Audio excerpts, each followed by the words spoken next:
За өнөөдрийн дэс нэвтрүүлэгтэй хамтдаа үзэгчдэд маш их баярлалаа. За өнөөдөр өнөөдрийн дэс нэвтрүүлгээр Амай буюу Монгол бадарчин Зол баярын хүрэлцэн ирж та бүхэнд одоо өнөөдрийг дэнсэлж байна.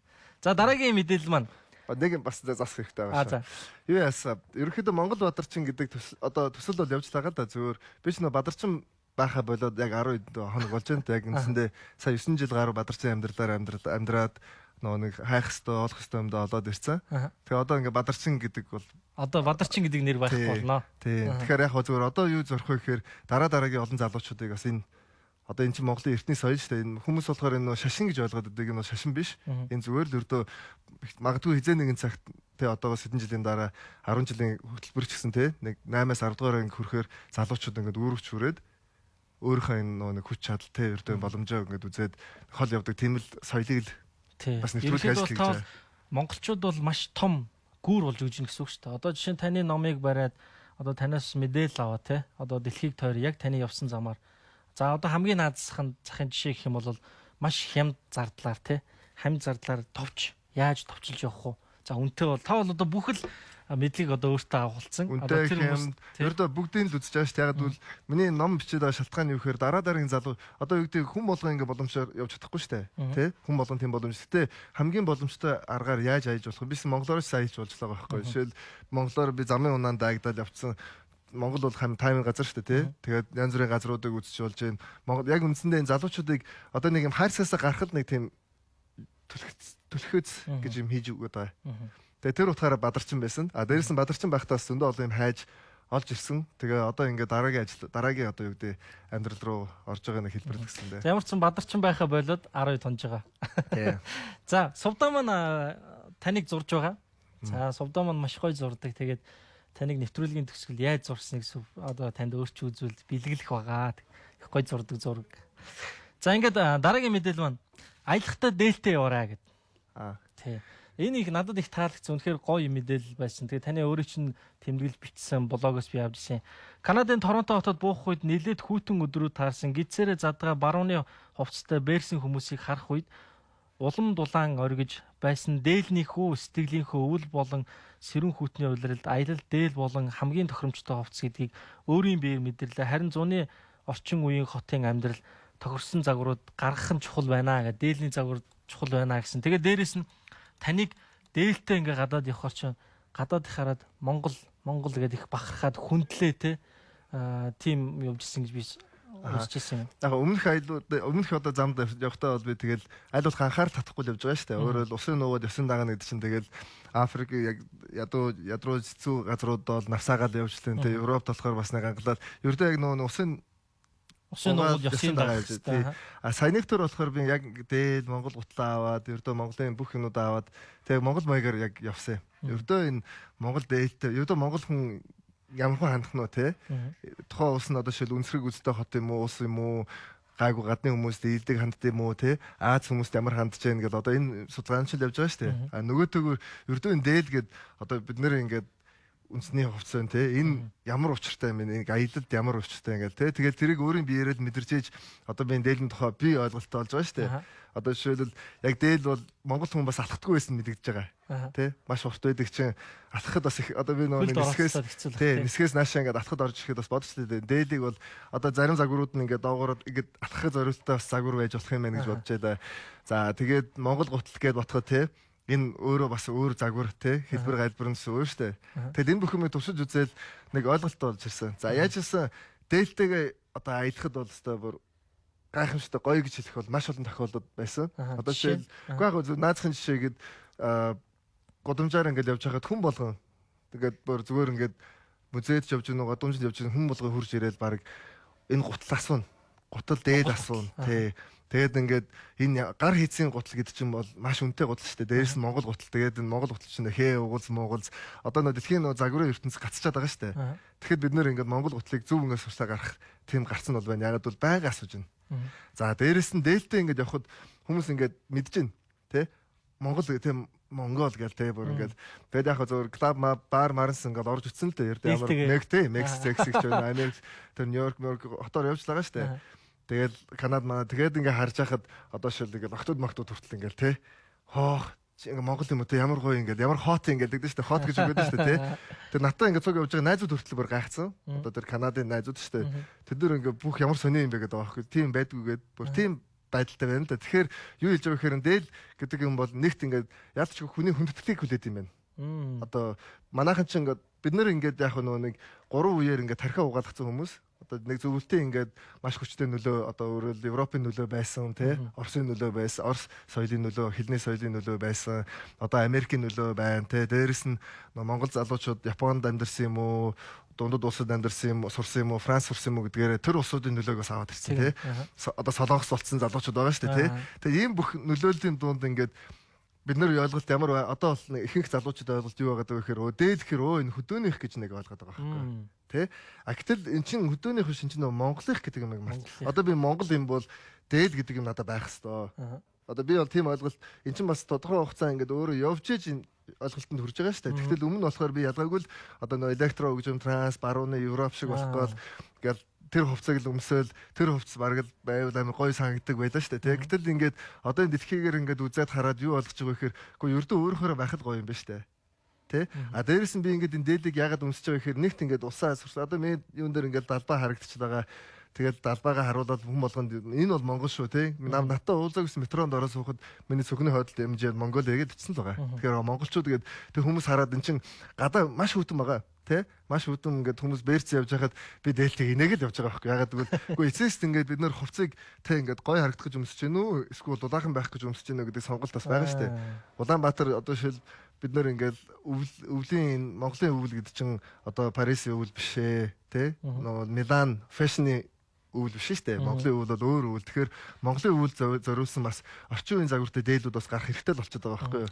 Ер нь бол та загварын дур бас нэг шипи өгөх хэрэгтэй. Шипи өгж ийн л да одоо энэ нэвтрүүлгээр баг тий. Өмнө яг энийг би одоо өөрөө нотлсон. Ягаад тэгэхээр өмнө би эхний удаагийнхтай ирээд Монголын бүх загвар зохион бүтээгчд одоо энэ үндэсний энэ хүмүүстэй хэд удаа уулзсан хүмүүс. Шинжлэх ухааны академи дээр ураад уулзсан, хувийн газар бас бүгдэнтэй нуулзаад миний санал нь юу байсан бэ гэхээр ерөөсөө энэ нэг бодлого хэрэгтэй байна.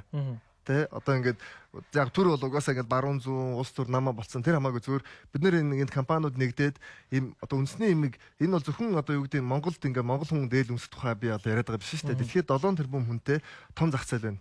Тэгэхээр энэ зах зээл рүү бид нэр юугаа гаргуул зүг бай тэ. Энийг гаргачих юм бол өнөөдөр тий зөндөө олон хүмүүс одоо би зөв энгийн жишээ яриад да ингээд өвлийн хүүтэн өдрүүд ингээд гэртээ ингээд тэ гой өмсчих дээл байж болно шүү дээ. Гадны хүмүүстэй дулаахан кашмирэн ч вэ нөө юун ч вэ нөө те ноосон ч вэ нөө те зүгээр дээлч байж болно шүү дээ. Тэгэхээр одоо энэ сурчлагаагаа яаж хийх вэ гэдэг тухайд би судалгаа хийгээд явж байгаа. Тэгээд тэрийг одоо манай энэ үндэсний энэ хувцас хийдэг хүмүүсийн ингээд уулзаад их нэхнийх дээр нь идэвхтэй хүрээд хоёрт дээр нь бас идэвхтэй гуравт дээр нь ирэхгүй болчихж байгаа. А гуравтын тайлбар нь юу гэхээр за чи хийчих үү гэж байгаа байхгүй. Тэгээд энэ болохоор зөвхөн яг энэ дээлнийх дээр шүү дээ. Монголчууд нэг юм ямар нэг юм хийхэд ингээд одоо би бол дээл үйлдвэрлэдэг хүн биш. Би дээлнээс ашгаа олж амьдралаа хийдэг хүн биш те. Тэгэхээр би энүүдээр ингээд оролцоо төсөлтөөр хөтөлбөр ингээд гаргая. Та нар оролцоо дэмжиж ингээд явууч гэхээр яг нөгөө нэг энэс хоол олж иддэг хүмүүс нь энийг ингээд тоохгүй надад нэг даатгаж байна да. Тэгэхээр энэ зөвхөн яг энэ бол энэ жишээ биш.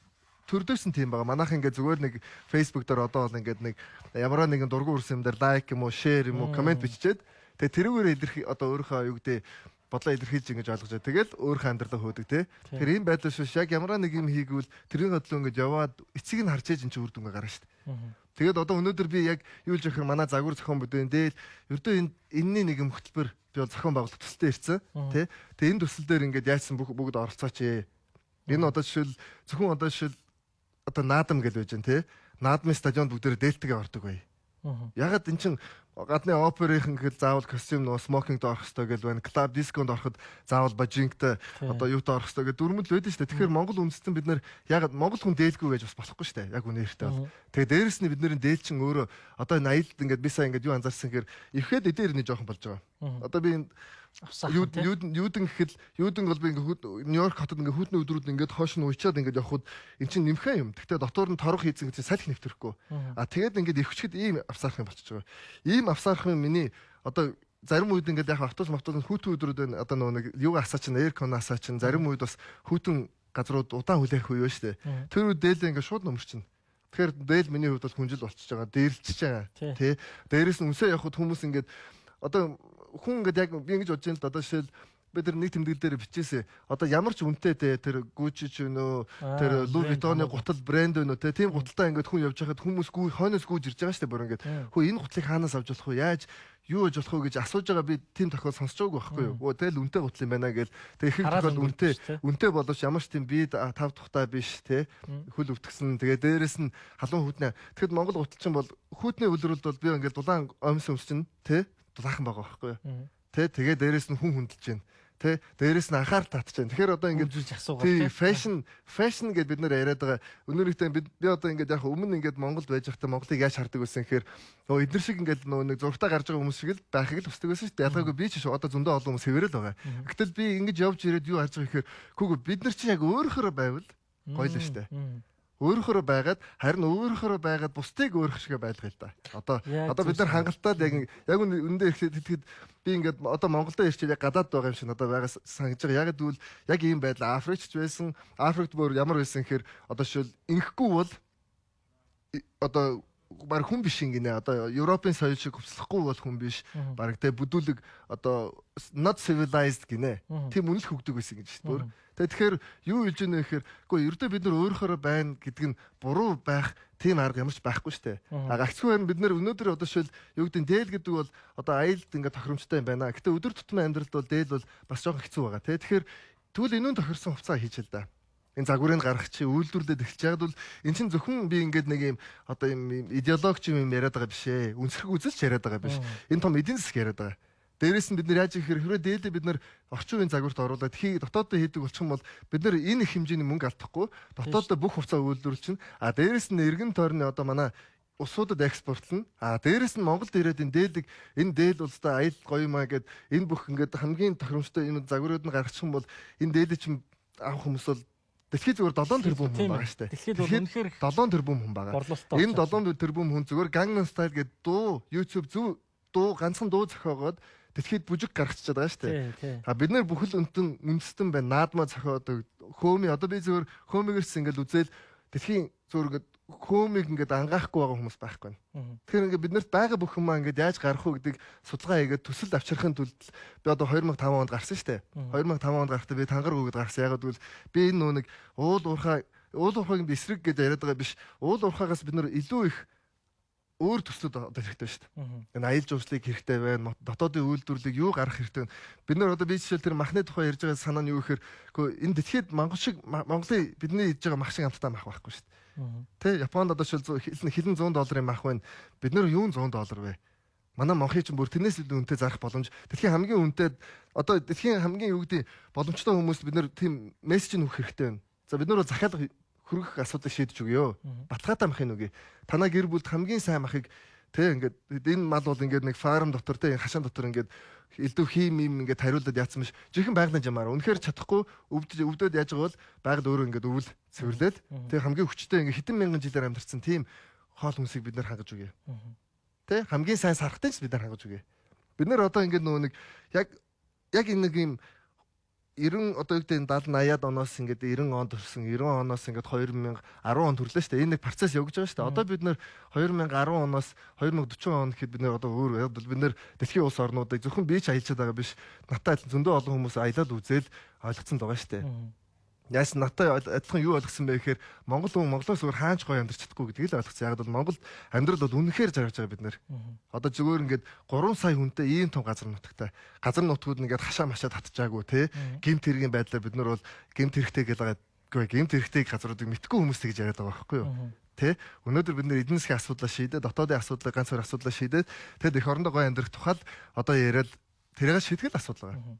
Таны хувьд одоо нэг нэлээд хатуухан ширүүхэн яригадаад байгаа сэдв оюутлага 5 толгой гэж нэлээд удаа ярьлаа. Энэ тал дээр та ямар байр суурьтай байдаг? Одоо жишээ нь гадаадаар нэлээд их аялж гадаад соёл иргэншлийг судлаад ирсэн хүний хувьд. Яг нь энэ бол одоо юутал адилхан байдлаар ажиллаж байна л да. Нэг 21 30-аад оны хэлмэгдэлтийн үедтэй ч юм уу те. Яг бол тойрууд ингээд бас л амар одоо эрхчлөөтэй болцсон. Маш олон ургалч үзэлтэй болсон хүмүүс те. Хүн болго өөрөөр зарим ингээд Монгол үндэстний зарим ястан овог аймагуд тусдаа ус байгуулна гэ зарим нь Америк шиг явна, зарим нь одоо юу гэдэг чинь тэ зөвлөлтийг дагна, зарим нь одоо юу гэдэг чинь англи гэл тэ ингээд яг тийм байдал одоо болчиход байгаа шүү дээ. Хүн болго өөрийн бодолтой тэ. Гэтэл ингээд би одоо жишээл яг энэ байдал дээр байр суурь илэрхийлэх ямар ч арга байхгүй болсон. Яг гэвэл би яг нөхцөл байдлыг мэдэхгүй байгаа байхгүй юу? Яг юу болоод яг л энэ чинь нөө дэлхийн том эдийн засаг гэдэг чинь зөвхөн одоо юу гэдэг чинь одоо Монгол өндөр ингээд цээжэд эсэх шин чинь нөгөө нэг үгж авахын юм болоод байна. Тэ том усууд одоо энэ чинь бас дээрлэх ажлууд бас явагдана. Тэ өөрөөр хэлбэл сая ингээд би явахаас өмнөхөн ингээд яг одоо суцаа бариулсан байсан шүү дээ. Үндсэндээ ингээд эдийн засаг муудж эхэлж байгаа ингээд тий. Одоо ингээд би ирээд сая 2-7 хоногийн хугацаанд ингээд зөв хүмүүстэй уулзаад ярилцж байна. Ердөө ингээд мүлгцэн л байгаа шүү дээ. Гэтэл мүлгцэн байгаа нь одоо бодит байдал байна. Тэгэхээр мөнгө бол хэрэгтэй байгаа нь тодорхой байна.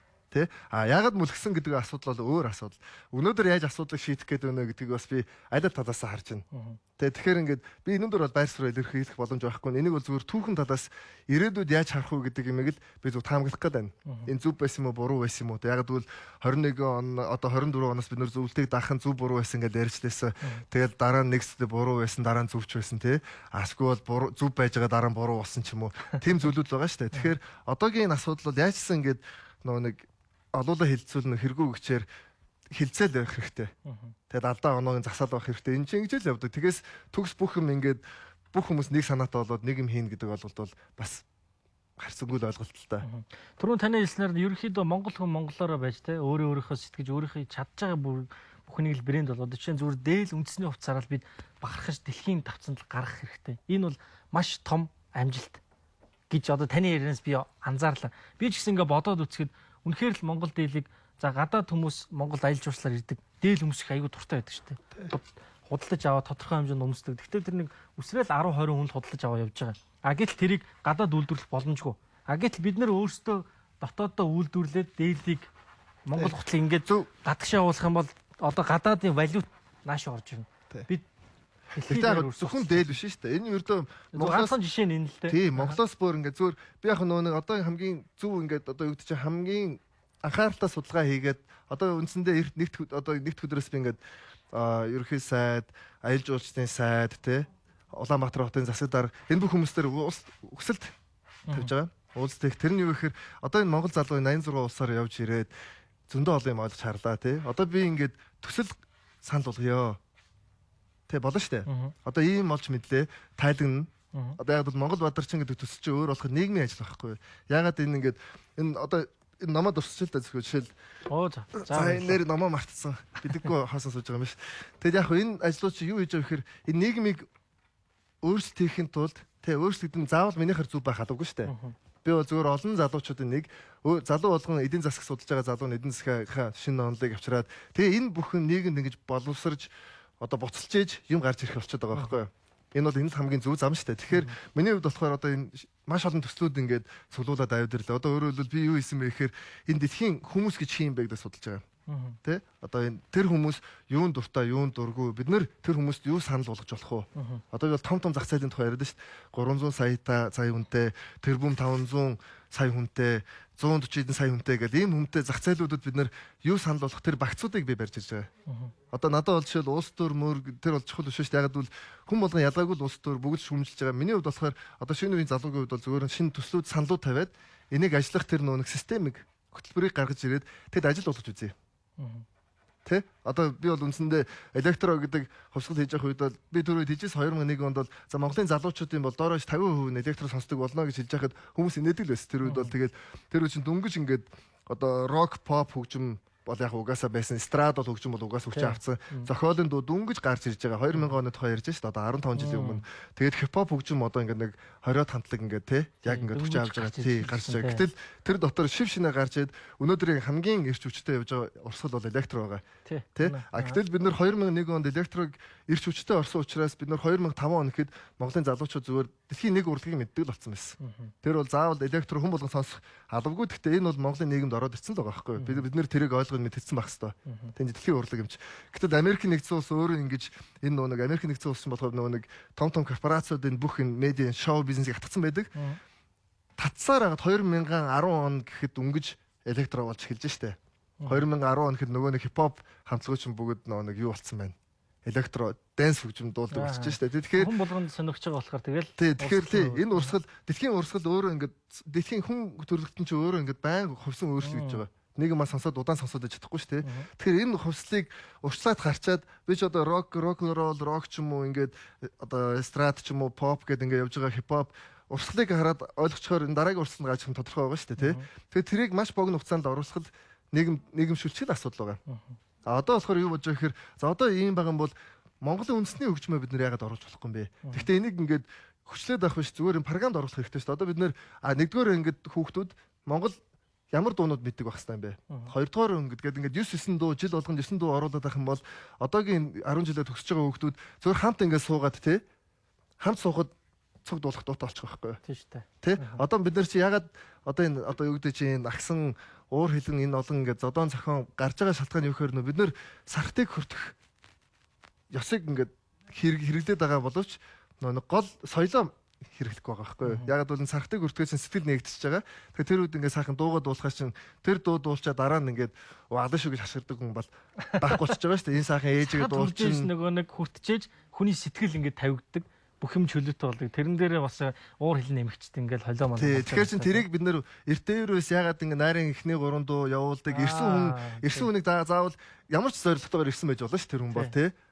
Ямар ч дуулуулаад тэгээ 3 удаа дуулуулчихсан чинь тэгээ тэр хүн чинь нөгөө юм дараа нь ярилцах хилцэг асуудал гараад ирж байгаа байхгүй. Тэгэхээс ингээд орж ирээд 3 татчаад ингээд агсан тавьд зодон. Тэгэхээр ингээд энэ нэг соёл гэдэг ойлголтыг би бас ингээд маш сайн судлаа л да. Одоо яг одоогийн манай боловсролын бизнес суйслаас ингээд цаг аваад хичээд авч ирсэн юм. Манай соёлын бодлого ямар байд юм бэ гэхэд тэгэхэд ингээд соёл гэдэг бол одоо культ гэж үгнээс одоо орчуулагдж байгаа. Культура тий культ дахин шүтгч юм уу гэх тийм тайлбар байсан. Би болохоор одоо ингэж юу болж байгаа вэ? Соёл гэдэг бол тодорхой газар нутагт тий хамт амьдарч байгаа хүмүүс нэгэн хэв маягаар тий нэгэн үнд зүйлтэй амьдрах зүйлийг соёл гэдэг нь шүү дээ. Дуу нөө хувцсан нөө. Тэгэхээр бид нар бие биенээсээ ингээд төс өөр байхгүй, ойрхон байхын тулд бид нар соёл гэдэг юмыг тэгээд тэр соёл гэдэг юм одоо ингээд байхгүй болоод байгаа зүйлийг л хамгаалах хэрэгтэй юм байна. Хэрвээ бид нар одоо ингэж хамгаалах бишээ баг одоо нөө нэг хөгжүүлэх асуудал хамгаалах шаардлагагүй шүү дээ. Угаасаа Монгол үндэстэн бол угаасаа монголоор байгаад байгаа. Бид нар бол ингээд яаж өөрчлөгдөж хичнээн хэдэн зуун жилийн ингээд өөрчлөлтийн дунд бид нар яг монголоор байгаад байдаг шүү дээ. Яг нэг зарим үедээ ингээд жоохон уналттай байжгаад босоод ирдэг нэг тийм нэг бидний тийм юу ах шиг байгаа. Ердөө нэг соёл манай соёл иргэншил нэг оршин тогтнох тийм хамгийн эртний соёл юм шүү дээ. Тэгэхээр тэр утгаараа байгаад байна. Гагцгаар энийг яаж хөгжүүлэх вэ гэдэг дээр одоо ингээд нэг шин маягаар үзэх хэрэгтэй шүү дээ. За, ерөнхийдөө нэвтрүүлгийн цаг маань дуусах гэж байна. Хоёлаа нэг үлдсэн сайд маш хурдан явчих тий. За, түрүүн та ярьсан шүү дээ. Монгол дээлтэй ингээл клубуудаа, Европын клубуудаар ороход хүүхнүүд нь хот юм бэ гэж ингэдсэн. Тэрнтэй холбоотой нэг юу асуух гэсэн. За, яг хөө нэвтрүүлэг ингээд яг хөө 90-70 гоё шудраг явж байгаа учраас амын секс чадвараа ертөнцийн хүүхнүүдийг хуйлруулж явнаа гэж. За наадах уншаад яах вэ? Зүгээр яаж. За би зүгээр яалт хэлчих. Энд дэр нэг Франц бүсгүй их гоё харагдаад тухайд ингээл уучирсан ингээд та өөрөө бичсэн. Өөрөө чинь бичсэнийг л аваад тавьсан байлээ л дээ.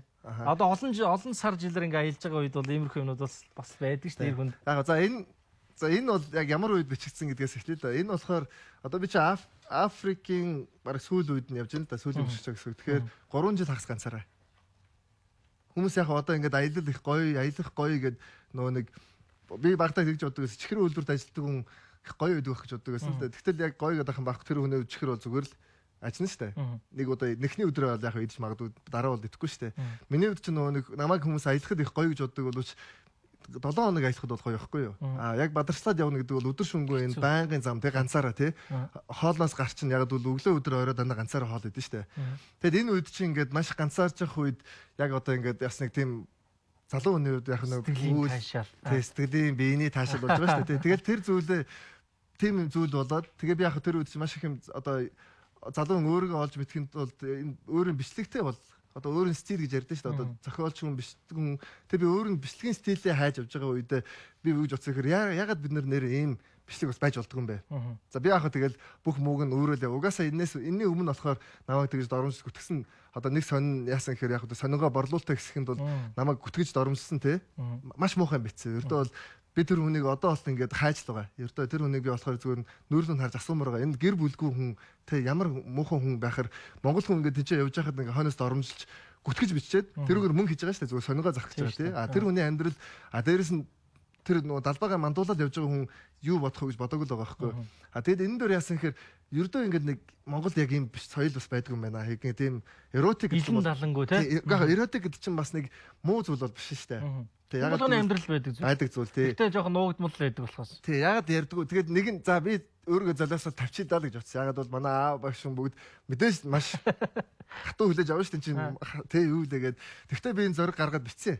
Ердөө энэ ингээд Монгол залуу энэ цаг үед ягаад бол энэ тэмдэглэл чи одоо ингээд үлдээд 100 жил 1000 жилийн дараа энэ цаг үед энэ Монгол залуу одоо секси ойлголт юм байсан. Ягаад бол бид нэр 100 жилийн өмнө 800 жилийн өмнө ямар байсан мэдэхгүй шүү дээ.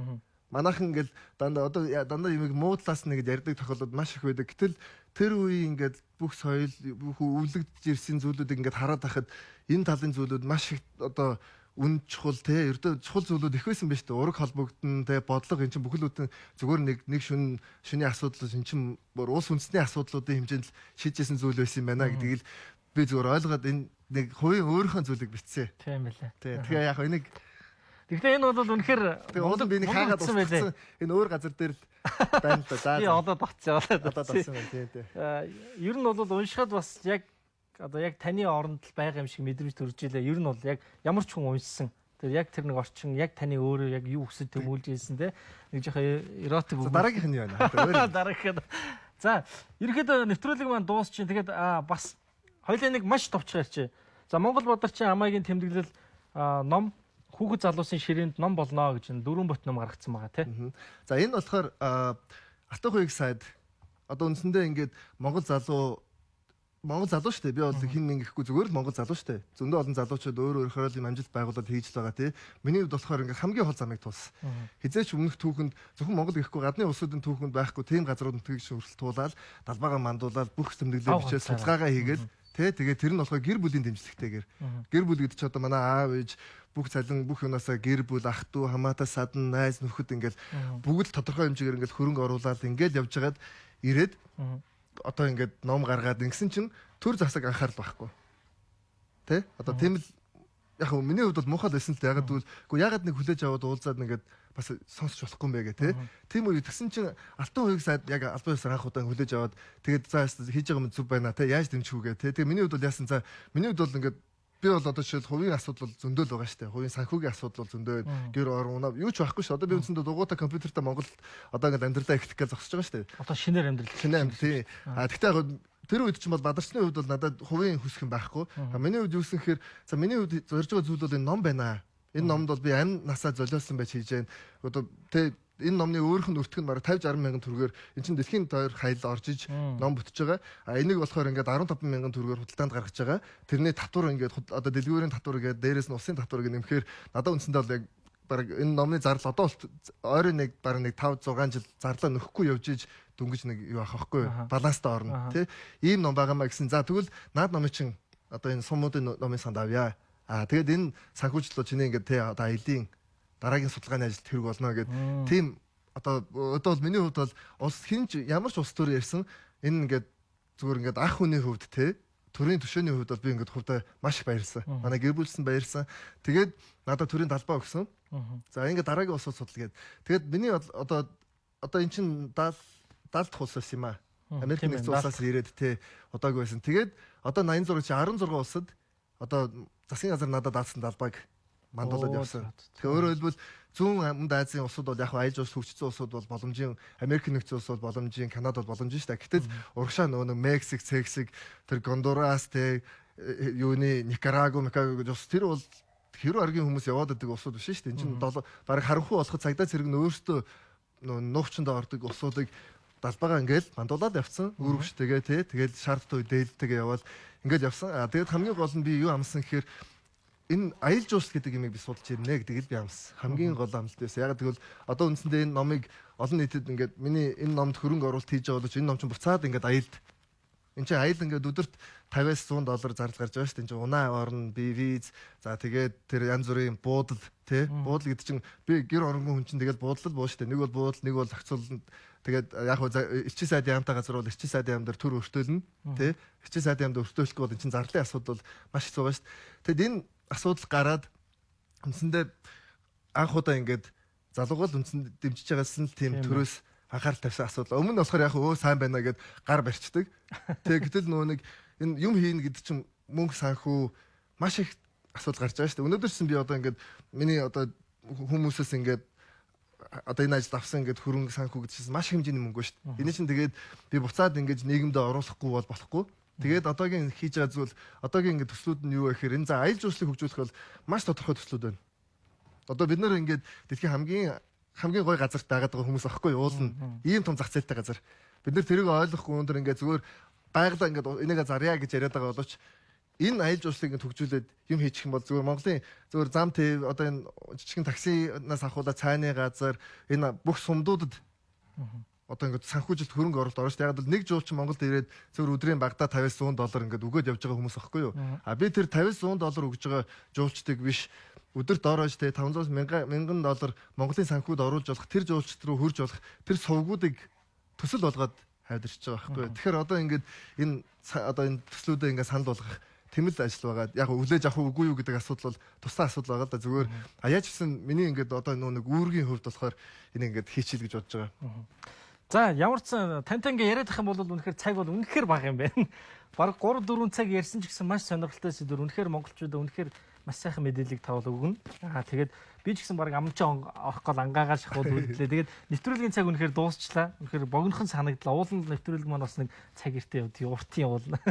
Тэгээд нэвтрүүлэгтээ хамтран ажилладаг бас байгууллагын бэлэг биетэнд гардуулмаар байна. Тэгээд энэ Нара Angel Nara Boutique гээд 3 дугаар хорлолын Москва эхтлэгүүрийн 4 дахь байрлах дэлгүүрээр өнөө өдрийн дэс нэвтрүүлэг хамтарч ажилладаг энэ 50% хөнгөлт. Гэхдээ эмэгтэй хувц үгүй та ээжтэй ч юм уу те найзсгүй дэ ч юм уу тэгээд за хувц авч өгөөрэй 50% хөнгөлттэй. За энэ манай Prus Center автомашин Prus Center хамтарч ажилладаг. Тэгээд автомашины аккумулятор цэнгэлэгч одоо нөгөө нэр юу? Аккумулятор цэнгэлэн те. Машины аккумулятор одоо та нөгөө юу яадаг шүү дээ. Өөдөр хадгалцдаг яаж өөдөр утас цэнэглэх байна. Тэгээ машин цэнэглэх, тогон цэнэглэх энэ аккумулятор цэнэглэгч нь та туршаад үзээрэй. Тэгээ энийг танд бас бэлгэж Prus Center-ийн хамт олонс бэлгэлж байгаа маа.